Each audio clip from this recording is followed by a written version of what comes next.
So Chris and I have been married for, this will be 21 years.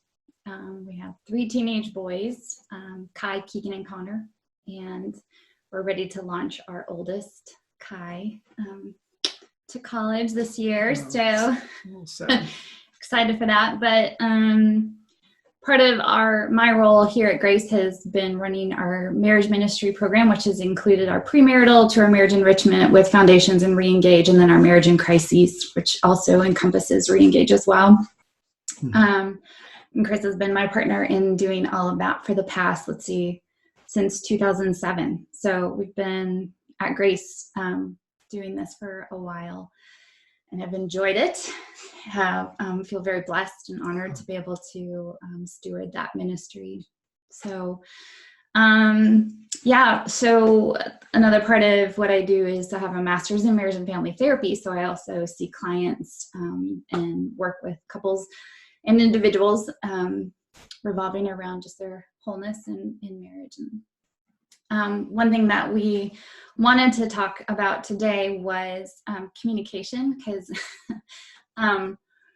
believe it or not, that was a really big deal for our marriage. That was really tough for us. When we first started in our marriage, I think we had a lot of premarital counsel and a lot of things that suggested things, but then when we actually had to do it, it became very different as we navigated those waters. So with a lot of help from other professionals and also God's word, we have learned some incredible skills and tools and hopefully healthier ways of navigating how to have communication. So any thoughts? No, you did a good job. So just for those of you who don't know me, I'm actually a teacher. I teach over here at Brookwood High School. And I've been blessed with being married to Rachael for 21 years and going on 21 this year. And so it has not been, when we have people sitting with us, we always tell them, we are not necessarily marriage experts. We love being married. We challenge each other. We push each other. But we love each other. We love God's word. And we love that we've been able to sit with people and see growth and healing, but just also the nurturing aspect that God's word has for marriages alone. So we're sitting here in a place of humility and joy also, because we've experienced that. So thanks for being with us. Okay. So today we're going to talk about how to create a safe harbor within your marriage. And sometimes the word safety gets thrown around really easily, as well as, just kind of flippantly.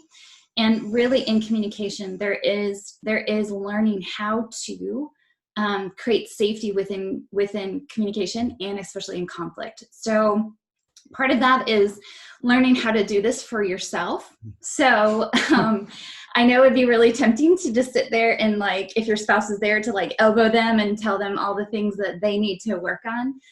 But something that we say in Reengage is, hey, we're gonna draw a circle around ourselves, and we're gonna work on everybody who's inside that circle, because that's the person that you can change. That's the person that you have the most influence on. So with that, I'm going to tell you a little parable, and hopefully it's something that will hopefully be humorous, but at the same time, maybe an opportunity to kind of, again, look inside that circle. So the parable is called Dirty Laundry. Maybe you've heard of it, maybe not. But it says, a young couple moved into a new neighborhood. The next morning, while they were eating breakfast, the young woman saw her neighbor hanging the washing outside. That laundry is not very clean. She doesn't know how to wash correctly. Perhaps she needs better laundry soap. Her husband looked on, remaining silent. Every time her neighbor hung her washing outside, the young woman made the same comments. A month later, the woman was surprised to see a nice clean wash on the line and said to her husband, look, she's finally learned how to wash correctly. I wonder who taught her this. The husband replied, well, actually, I got up early this morning and cleaned our windows. So as it is with life, when we're trying to focus so much on what the other person's doing and how they don't do it well enough, or how they, kind of fumble through what maybe they don't conflict well enough, or I don't like the way they, bring up a topic, or, gosh, your face when you start making conflict, man, if you would just change that, that would make my communication so much better. Right. Yeah. And really what we want to learn is we have to be able to see how we see the world, how we see the other person. And that's really our opportunity to wash our own window. What are we asking the Lord to kind of take care of what's going on in our heart so that we can have clarity in how we see our spouse? Because chances are we don't see our spouse the way the Lord does. He sees our spouse as someone who is just his child, and he loves them. And what if we learned how to do that as well? So in this webinar, we're just going to talk about what are some changes that you could possibly make. How can you clean your own window as you intentionally going after how you can then change the way you see your spouse. So we have a fun little video, and maybe you've seen this before. I hope if you haven't, that you'll watch it many times and get lots of giggles from it. But we're going to show this little video. It's not about the nail. So we'll watch this real quick. If we can. Yeah, we'll get it. Make it bigger. It's just, there's all this pressure, and sometimes it feels like it's right up on me, and I can just feel it, like literally feel it in my head, and it's relentless. And I don't know if it's going to stop. I mean, that's the thing that scares me the most, is that I don't know if it's ever going to stop. Yeah. Well, you do have a nail in your head. It is not about the nail. Are you sure? Because, I'll bet if we got that out of there. Stop trying to fix it. No, I'm not trying to fix it. I'm just pointing out that maybe the nail is causing. You always do this.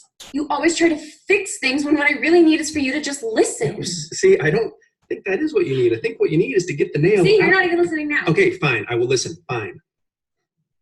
It's just, sometimes it's like, there's this achy, I don't know what it is.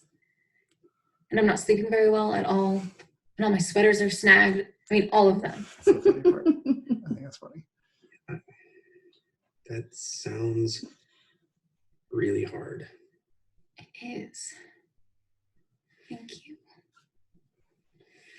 Ow! Oh, come on. If you would just Don't.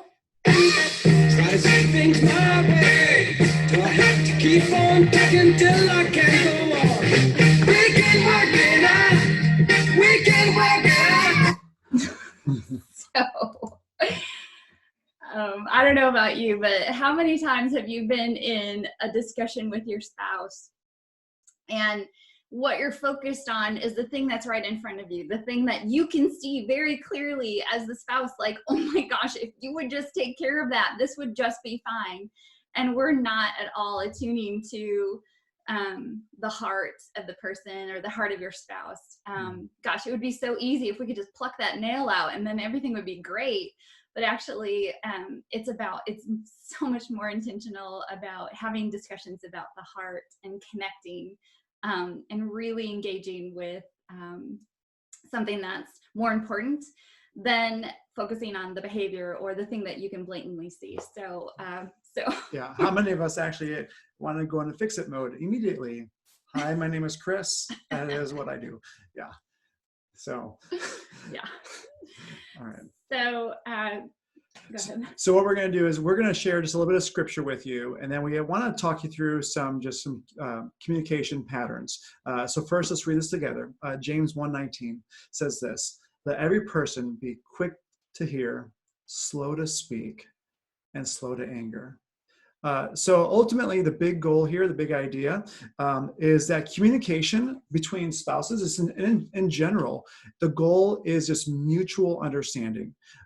It is not to win. It's not to lord it over someone else, but it really is just mutual understanding. If the goal was to get your point across, right, that would be completely opposite of what God's word says. right? And so we want to walk through some of those communication patterns and look at what some unhealthy ways are. Okay, so we can have look at that. So just a reminder, as we're going into this, it's right there on your screen. Communication cannot be about winning, or communication can be about compassionate curiosity that can lead to connection. And Rachel's going to talk more about that. So if you go back to that verse and you think about like, what is our natural bent towards having communication? Man, we're very slow to listen. We're like, yeah, just, wrap it up. I know what you're going to say. I have no idea. I don't really care. I need to tell you what I feel and what I have to say. Yeah. And man, we go quick to anger because we're so bent on what we want and not very interested in what's going on in the other person. Mm-hmm. Again, a lot of times in communication, what we're dealing with or what we go after is what we see in the moment. And we don't take the time to be curious enough to find out, hey, there may be a reason why they're actually saying this. Yeah. There may be something deeper that we could explore. And so if we can get past maybe the first 2 or 3 comments and actually be more curious, then who knows what the conversation could lead to, and oh my gosh, what growth and beauty could the relationship actually garner. So the idea of like a ping pong match, have you guys ever been in a conversation with your spouse and you literally, it feels like you're playing a game of ping pong, and it's like, yeah, I don't even really care. Like you're trying your hardest just to get the next word across, or the next man, that zinger, winning point right there. I did it, woohoo, point Rachael. And really, it missed opportunity of connecting, a missed opportunity of growing together. It remained in competition. It remained about, I'm going to win this one. Man, I don't really care what you have to say. I'm just going to win. So we're going to try to explore what if communication is actually learning how to listen, how to be slow to speak, how to be slow to anger, quick to listen, slow to speak, slow to anger, and we become curious. So we're gonna teach you how to do some different things with that. But the object is like, wow, what if our curiosity could actually lead to oneness? Yeah. So here we go. We're going to talk about our 4 negative patterns.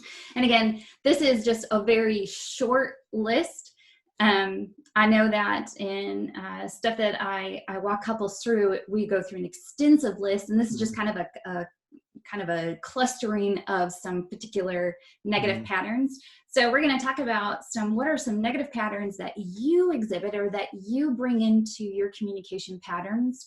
And I know about you, man, I can sit there and be like, oh my gosh, that's so Chris.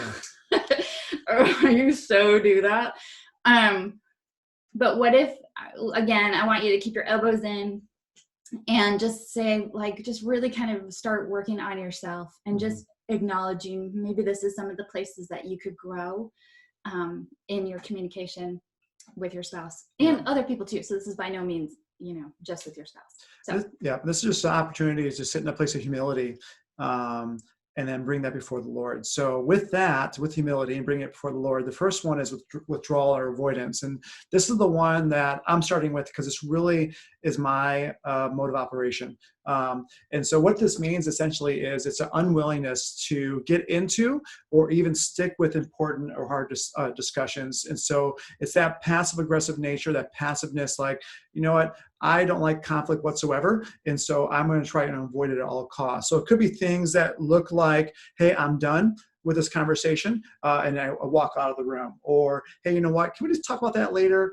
And then I never come back to it. Okay. So it's completely avoiding that. Or, you know what, I think the lawn needs to be mowed for like the 4th time this week. Let me go take care of that right now. And I'll check back in with you. I'm really good at those kind of activities. Okay. And it's not the healthiest. I just don't want to go there. I've had to learn differently. So we've learned some better ways. What's the better way?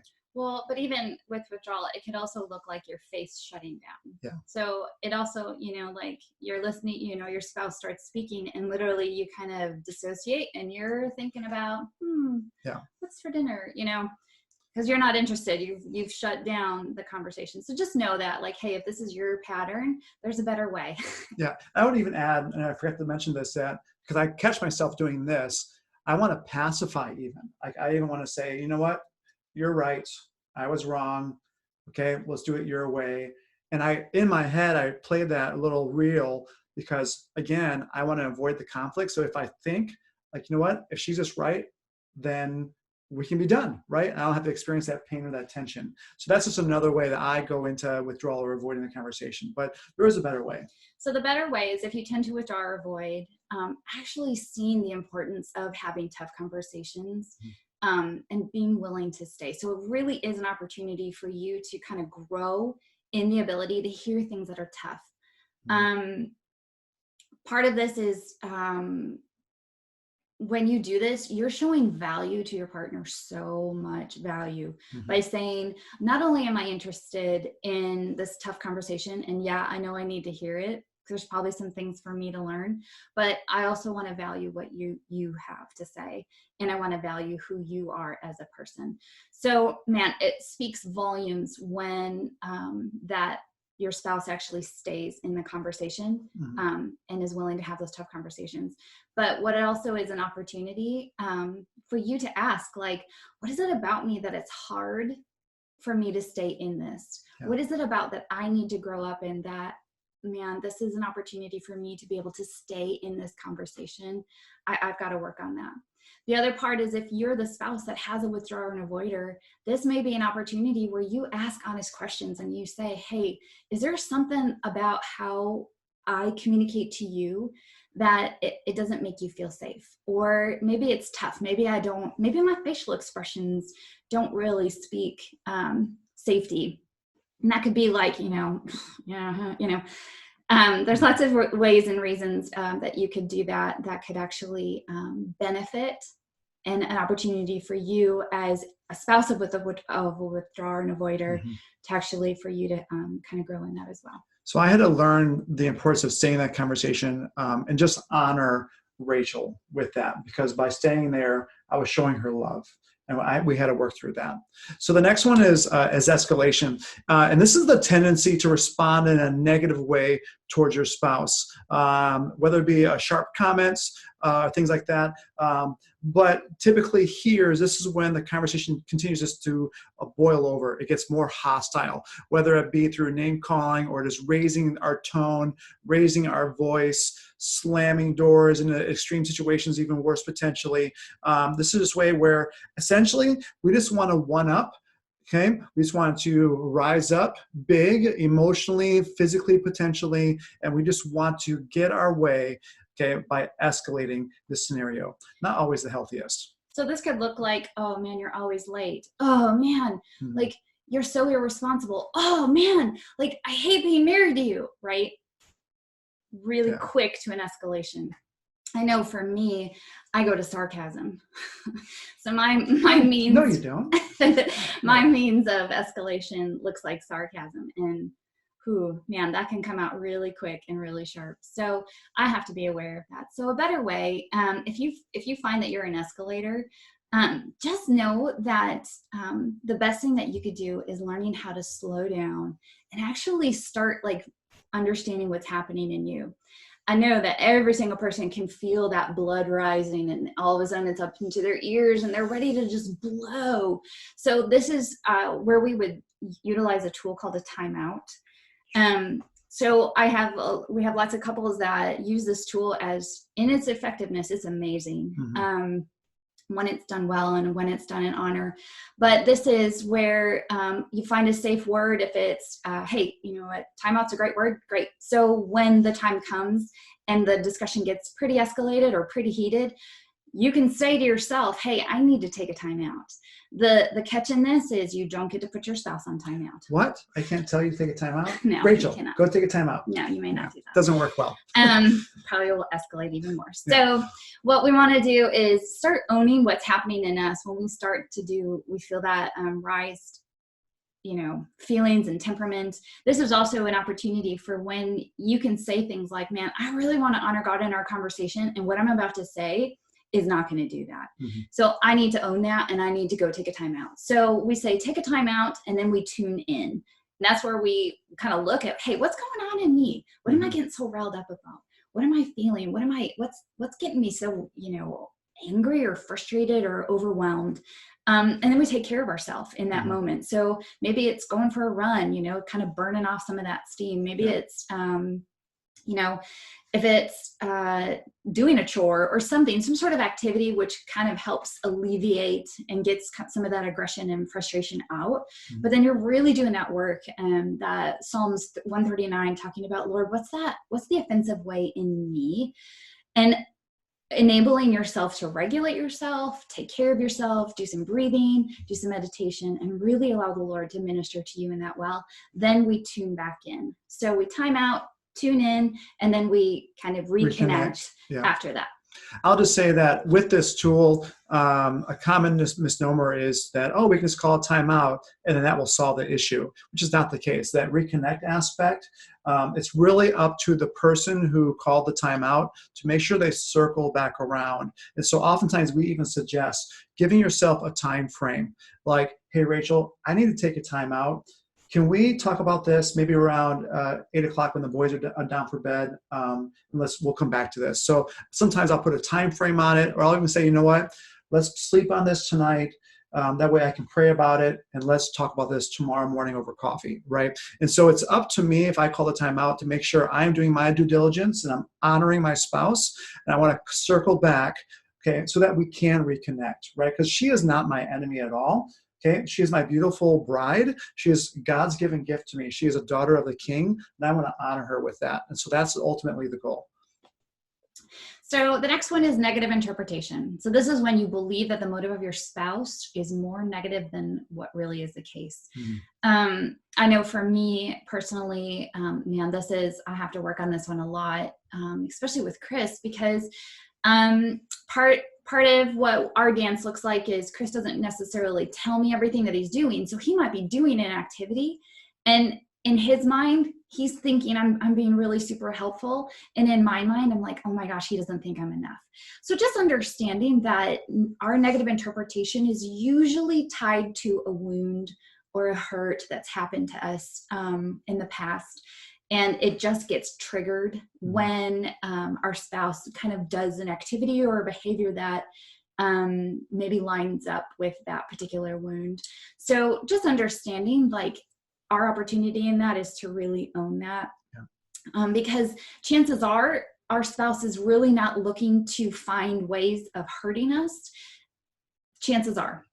Sometimes we do, but also understand that, like, man, if we think the better of our spouse and we learn to own what's our own wound, what's our own thing that is getting triggered and kind of building up, and then we're starting to, think the worst of our spouse, just how damaging that can actually be. So a better way is really just, it's fairly simple in this sense, is to believe the best in your spouse, right? And so we often use in our family the language of, if I come in curious, then, hey, Rachel, when you said pick up your socks, what did you mean by that? Did you actually mean pick up my socks, or was there something else there, right? And so I can ask for clarification, right? And so I'm going to believe the best, and then I'm going to just seek clarity. Sometimes we even use the language of, hey, I'm just confused by that comment. Can you just, what did you mean by that, right? And so I'm just going to, again, just find a way to connect, okay? And the idea is this: if I'm in the wrong, though, if I am negatively interpreting something, I need to own that as well, though. I can say, you know what? I'm sorry. How I heard that, this is what I heard. I don't think that was your intention. I'm sorry that I heard that wrong, right? And so as a way also then to believe the best, ask for clarification, and then reconnect if you need to as well. And part of that too is just understanding, again, there's things about that, there's insecurities, there's wounds, there's hurts. There's not a person in this world who hasn't had that happen to them in their life. And so just being able to take ownership of what is yours and not portray that, or what's that word? we'll just Project. project, thank you, Okay. that onto your spouse as if it is their responsibility to take care of that for you. Mhm. So it's just a great opportunity for you to, again, we want to bring that before the Lord and have conversations with him about places that you're feeling insecure or wounds that are getting triggered and hurt in that case. Yep. So the last one is invalidation. So these are subtle put downs, which may dismiss the thoughts, feelings, or character of your spouse. There's a lot of times that, man, I want to win. I want to win the conversation. I feel like I know what's best. I feel like I can pretty much like, man, if you just saw it the way I saw it, you would see how brilliant I am. But not really taking in consideration that I'm married to not myself. I'm married to someone who is totally different from me and is going to see things completely different. But when I get stuck in my invalidation, man, I want my way to be right. And so I can even keep going at it until Chris capitulates. I want him to see just how right I am. So I will continue to invalidate the things that he's saying. Oh man, this could be so subtle. Like, yeah, I don't know if you maybe thought through that all the way, or, oh yeah, well, I've got like 20 other suggestions that maybe we could look into and maybe not look at yours. It happens so quick. So the better way. So the better way really is just to come back to full circle, back to our original idea about what communication is. Communication really is just, again, a mutual understanding. Okay. So if we can understand that goal, right? Communication is for connection and for understanding. That oftentimes can be just as simple as that. It's not always easy. Okay. And so we have to make sure that we come back, we understand that I'm not here to beat up my spouse. I'm not here to win the conversation. I'm here to voice my idea that's in my head, to hear my bride's idea as well. And then that right there, as long as we're understood, we don't always have to agree. It's nice to agree, but we don't always have to agree on 100% everything all the time. This is a chance for us just to feel heard. And by feeling heard, we feel valued. And when we feel valued, we oftentimes feel connected as well, right? And so again, just coming full circle, this idea of the goal is not to win, it's just to understand and connect, okay? And if we can hold that, right, we're slow to speak, but quick to listen, that can be a game changer. It's an interesting process to kind of like sit with the fact, like, man, if this is what you do, how subtle little things even can be in your mind or even verbalized. And it's interesting when you start understanding, like, what if I don't have to have a say in this conversation? What if it is more just, my object is just to learn more about my spouse? What if the goal was actually like, I need to see the way you see this, and I don't have to have a pony in the game. That's a very hard thing for me to do, because I'm like, well, but you need to understand how much I know about this. Yeah. So, again, just understanding that if the object is to be more understanding and more compassionate, then this is one we really have to own, because it can happen so quick. So the object of here, if you can kind of see the WENI, the acronym for that is weenie. So we don't want to be a weenie. She just likes saying that. I think it's hilarious. So just a way to better understand and grow in our communication, there's a tool that we use, which is called the speaker listener. This is just an opportunity to learn different ways of seeking to understand versus seeking to be heard. So if I want to learn to listen, and then I have to learn that my most important goal in this opportunity is I want to keep stating, like, tell me more about that. Hey, I need to know more about how you see that. And not so much, well, if your mouth just, as soon as your mouth just stops, or maybe even not, I'm going to try to outwin this conversation.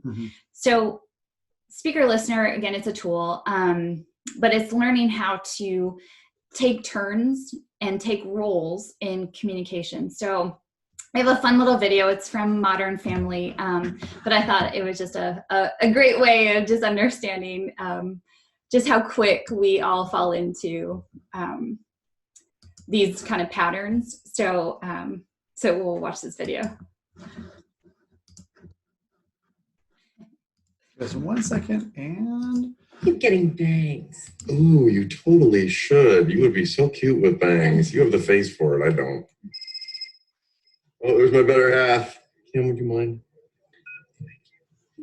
Hey, honey, where are you? Oh, I'm on my way to Downey. Oh, did you know Karen and Richard Carpenter grew up in Downey? What a random and not helpful fact, Phil.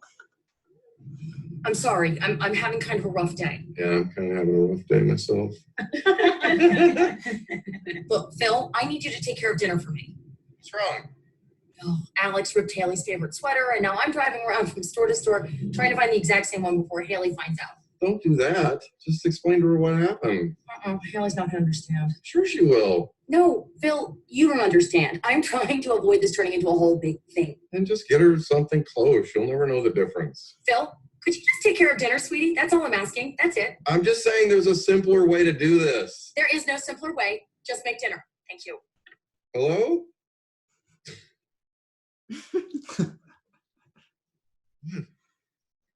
Okay, I'm confused. You're saying that if she tells me she has a problem, I'm not supposed to help her? Not unless she asks for your help. But if she lets me help her, I can make her problem go away. That is such a male thing to say. Well, forgive me for being a man. Mango or kiwi? Ooh, kiwi. When you say, do this or do that, all she's hearing is, I'm smarter than you. Believe me, she doesn't think that. She doesn't want you to solve her problems. She just wants you to give her support so that she can solve her problems herself. Yes, and sometimes she just wants a sympathetic ear. Whoa. Whoa. Maybe it's all the creams, but that just makes sense, little friends. So if Claire says, I hate getting stuck in traffic, I shouldn't say, maybe you should leave earlier, or don't get on the freeway. I should just say, I know, it's so frustrating. Yes. Really? Yes. And if she says, the waiter I had today was so rude, I shouldn't say, maybe you should just order something on the menu for once. I should just say, what a jerk. Yes. And if she says, Bill, the TV's driving me crazy, I should just say, I know, there is not enough quality programming for women. No. Turn off the damn TV. Okay, now I'm confused again. Doing with my sweater? Oh my God, it's ruined! It was an accident! I knew this would happen, you idiot! Hey, let's try to get along. I wish she was never even born! They were trying to make one with a brain! No, honey, you guys are both pretty smart. Ah. So that sweater, huh? Yeah, it is. That sweater. And I did everything I can to stop them from fighting. I don't understand why they can't see how much you love them. I don't know. Meanwhile, Cheryl has been calling me all day because she's angry I didn't show up. Doesn't Cheryl have a housekeeper and a nanny? Why does she need so much help? I know, right? You work so hard. You do so much. I do. Of course you do. I do. I do. Oh, sweetie, thank you. I really appreciate that.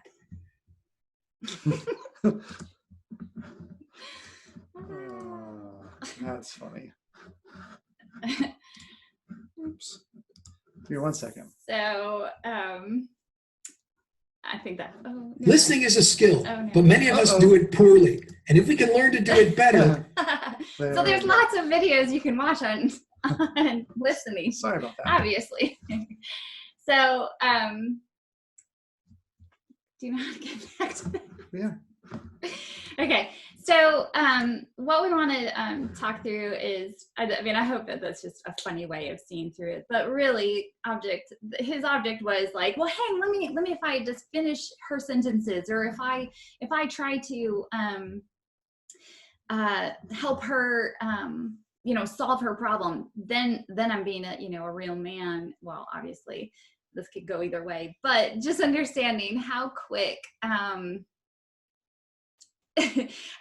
we can go to trying to solve the other person's problem, or acting as if we know what's best, when what our spouse really could use is just some validation, some understanding, some curiosity, some compassion. And hopefully that would create the connection that you're hoping for.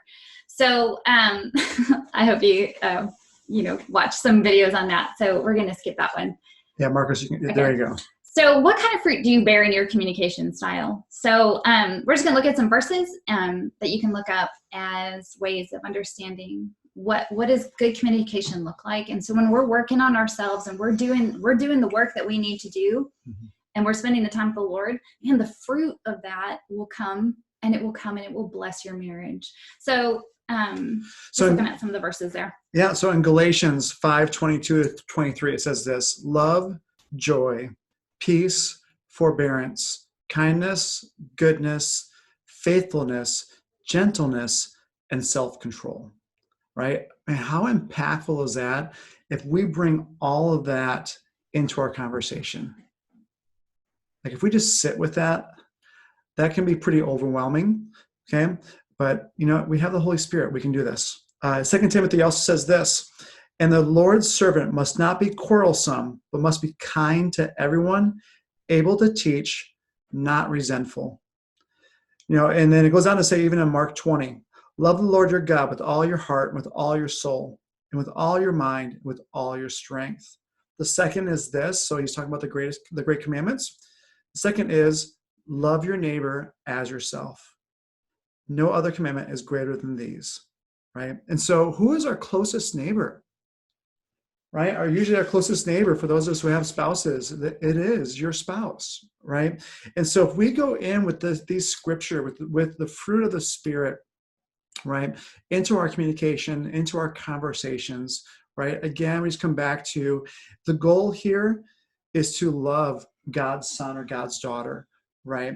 And if we're willing to work on ourselves, as we said earlier, to draw this circle around yourself and then work on everything inside, okay, there are huge benefits to connection and that oneness that can come from just communication and communicating well, right? And then in our relationship with each other, right, we can bring God glory with that as well. Yep. So just kind of wrapping it up, just looking at connection creates safety. So if curiosity creates clarity, again, I'm being curious so that I can find out what my spouse is actually saying instead of just responding to the first thing they say. Mm-hmm. If I'm actually curious, hey, I want to know more. Can you tell me more? Hey, I didn't understand what you said. Is that what you meant to say? Can you tell me more? It creates clarity. And when you have clarity, that creates compassion. When we have compassion, that creates connection, because now I can see things that are in me, like, oh yeah, I've felt that before. Mm-hmm. Or yeah, I'm not in your shoes, but I certainly have felt that need or that want or that desire or that hope. So now we have a common connection, and with that connection, that creates safety. So just know that, man, we're in a crazy season where we're kind of trapped under the same roof with our spouse, and how quick little spats, from, oh my gosh, would you please just pick up your shoes? That can lead to these ginormous fights, and all of the baggage and all the hurts and all the wounds kind of gets resurfaced, and we just throw them at each other, and we're ready for just a draw, big old fight. Hey, if that leads you to some better clarity and understanding with each other, I'm saying conflict is good, but there's helpful ways to actually do it in a way that will honor each other and honor the Lord in that. So by no means am I saying, hey, you'll never have conflict again. In fact, I like conflict. Conflict creates an opportunity to connect. It creates an opportunity to understand it if it's done well. Mm-hmm. So just as you're just kind of, mustering our way through this time, just understand, like, hey, we're all in the same boat. There's not a person out here who can literally walk away saying, like, man, we are the best. We're the best at this. By no means. It is just a process of, like, greater understanding, greater hope, greater, hopefully, refinement in ourselves if we do the work and we are willing to allow the Lord to do the work in us, so that the fruit can actually be bared on our spouse.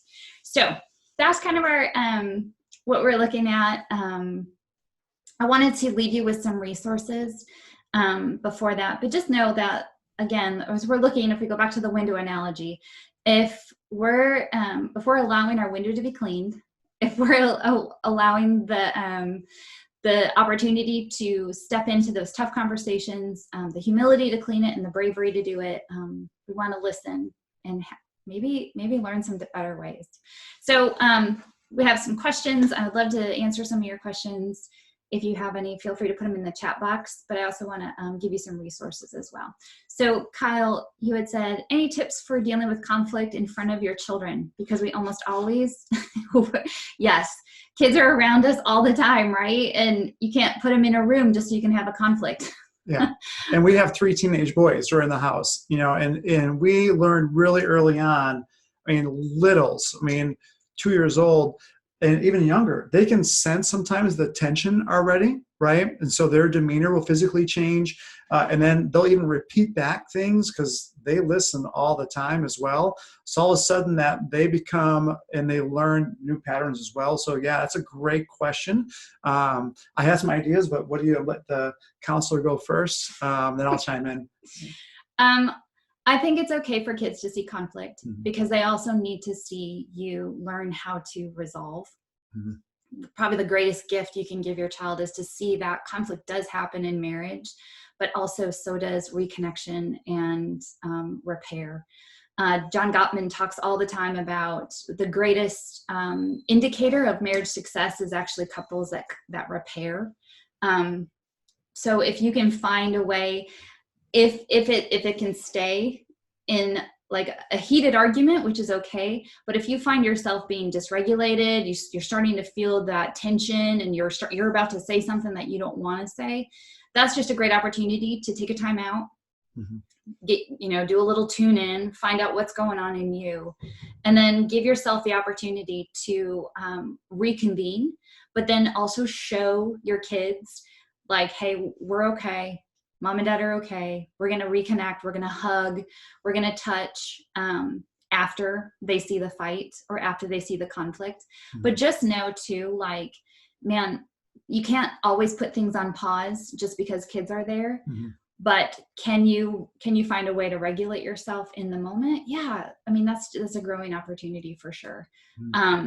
So, and I guess I would just say, if you can time out during the time, if it's getting heated, give yourself that opportunity to find a way to regulate, and then come back, have the discussion, maybe when the child's asleep or, not in your presence, but then also show the child like, hey, mom and dad are okay. We love each other. We're still connected.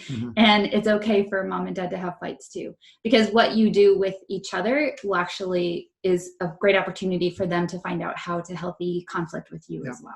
That modeling aspect that Rachael was just talking about is key. So on top of the timeout, and not that any of these are better, you're just going to figure out, Kyle, what's kind of works best for you and your wife. But one thing is something that we've done with our boys and we've had to teach them and we'll do is, Rachael mentioned earlier, reflective listening. And so sometimes what we'll do, we'll bring in tools. Like I happen to have some hand sanitizer, right? So, and then maybe a pen. With our boys, sometimes it was a Lego or sometimes it was a Matchbox car. But we would actually practice taking turns with them on communicating. So I might say, hey, you know what? And I would use I statements. So I'm going to do that. I'll model it real quick. No, I was really frustrated earlier when you cleaned up after me. I felt a little invalidated about that.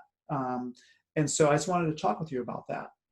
And so then once I was making a short statement, I might hand over the tool to Rachael or someone else, and then she would have an opportunity to respond. But then we're taking turns.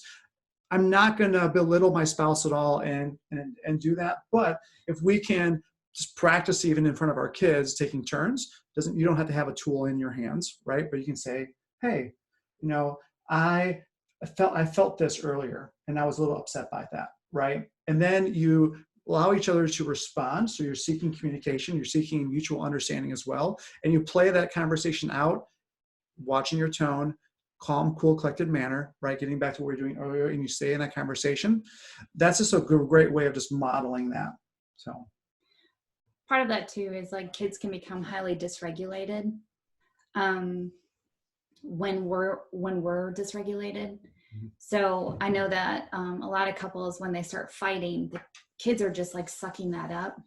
And so your fight will almost become more escalated quicker because the child's in the room escalating. So they're just picking up your vibes. So just understanding like how important it is for you to, find a way to regulate yourself, deep breathing, even just communicating like, hey, I'm feeling out, like I'm out of sorts. I'm not going to say something kind. I need to go take care of that. And then giving you the excuse to go. And then if you hear your spouse say that, oh my gosh, that's a great, like using their grown-up voice of great, they need to take care of themselves is probably an indicator that I need to take care of myself too. So just understanding that. Yeah. Kyle, we have Legos everywhere. So if it wasn't under a foot, it was being used as a tool. So either like a weapon tool or like a communication tool. So yeah. So a great question here says, does the church have marriage counseling resources, or are these things to just take to the Lord in prayer? Or do you recommend therapy or counseling as well? And so I'm going to really just kind of relay. I haven't answered, but I think Rachael is best suited for this one here. He always has an answer. I do. So I like to fix things. Hi, my name is Chris. Yeah. So obviously we want everybody to be working on their marriage. I like the image of we take care of our cars. If you don't take care of your car is going to die. You got to get an oil change. You got to do tune-ups. You have to do things to it in order for it to run smoothly and last forever. Well, the same thing is for our marriage. If we don't do things to intentionally tune them up and work diligently at it, man, it's just, at best, you might be great roommates. At worst, it could become pretty hostile in the home. So definitely we want to suggest getting into a community group. If you wanted to do it more marriage related, there's obviously Reengage, and that's for any couple. That's good. That is on any spectrum. So if it's, we're like at a 7 and we want to get to an 8, Reengage is an amazing place to land for that. If you're we're at a -1 and we don't even know what we're doing, Reengage is a great place for that. As well as if you're younger married, so pretty much marriage is 5 years and younger, we have Foundations, which is again another opportunity for couples to connect to other couples in that same life stage, as well as being mentored by a seasoned married couple. And we would all of this kind of stuff that we're talking about, communication, conflict, learning how to abide and connect with the Lord, and learning how to do that for yourself is all the stuff that we talk about in both of those arenas. The other thing, if you're looking for like, what do we communicate? All we talk about is the kids. Yeah, because sometimes that's how like myopic we get. So I have, if you're interested in purchasing something to kind of get you going, my good sweet friend Mindy Pierce, she's a licensed marriage licensed counselor. She created these cards called connection cards, stronger connection cards. I have quite a few boxes of them. They have great topics to just get you started. They're from light topics of remembrance of like, hey, tell me about the time, all the way to more tough things like hurts, wounds, sex, that kind of stuff. And they kind of go in progressional order. So if you stay with that, it's awesome. So these are great to do this. These are available. I have a whole bunch of them. You can get them for $25, and just let me know and I can drop it off in your mailbox if that's something that you're interested in. You can contact me and get that. But again, these are just great cards. Another book that I like to suggest is also John Gottman's book. It's called The 7 Principles for Making Marriage Work. He's got some great foundational tools. By no means is this a scripture-based book, but it is great just getting the conversation started in how to build connection with each other and hopefully build a better foundation with your marriage. Another book that we love about communication and conflict is actually called A Lasting Promise. And this is by Scott Stanley. And so the model is called the PrEP model. And so that's where you would see the speaker listener. And it's called the Prevention and Relationship Enhancement Program. That just rolls off the tongue. But he uses like, how does God's word, how does Jesus model just life-giving communication, and how does he connect with people? And so we're learning how to do that with our spouse. Yeah. So those are just some resources to connect to. But man, if I could say anything, re-engage on Monday nights. Right now we're doing them Zoom. So if that's something that you're interested, we have a re-engage Zoom community that's offered every Monday night, and we start at 8 p.m. And so if you're interested in that, we'd love to connect you with other people who are wanting to build and develop this amazing thing called marriage. Yeah. And so just a plug for Reengage, Rachel mentioned that several times. No, we've been facilitating Reengage for about maybe 8-9 years or so now. And so it's community-based. We do break up into small groups as well. But someone asks, are these things that you take to the Lord in prayer, or do you recommend therapy or counseling? I think our hearts are first and foremost going to be, obviously, we need to make sure that our hearts are healthy with the Lord first. Your relationship with Christ, I think, is foremost, because if that vertical relationship is broken or not healthy, I'm not going to have much even to give my spouse at all. And so first and foremost, I would say start there. Start with the Lord. Okay, search my heart, oh God. Right? And then let me just start with that. Then if we need additional tools, Reengage is an amazing place. It has blessed our marriage as well. Just personally, it's blessed me as a son of God. Just as an individual as well. And then if other things are needed to play, obviously you can always email Rachael at gfc.tv. She works with other counselors. She has a list of counselors that actually attend Grace as well, people that she knows, that we know, and that we trust, okay, and that she can connect you with as well. So that's always an additional one. On our main webpage, the gfc.tv webpage /Snellville, if you click on resources, you will actually find there's a resource link to counselors and different centers that we've vetted and are just great people.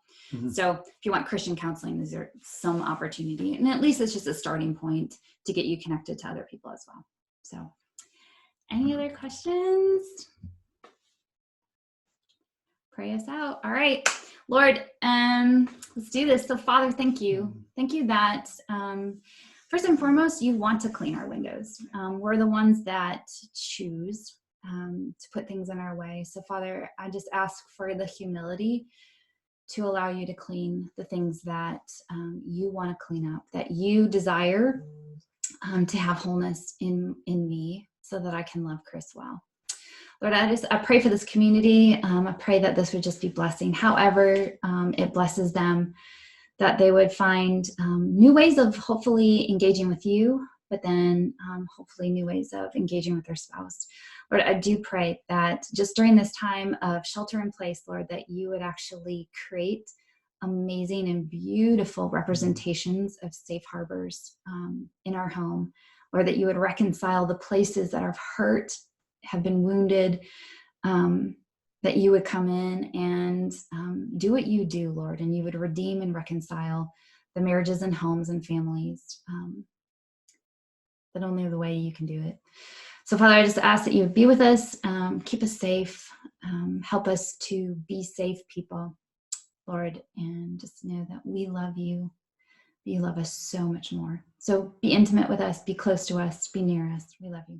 Amen. Amen.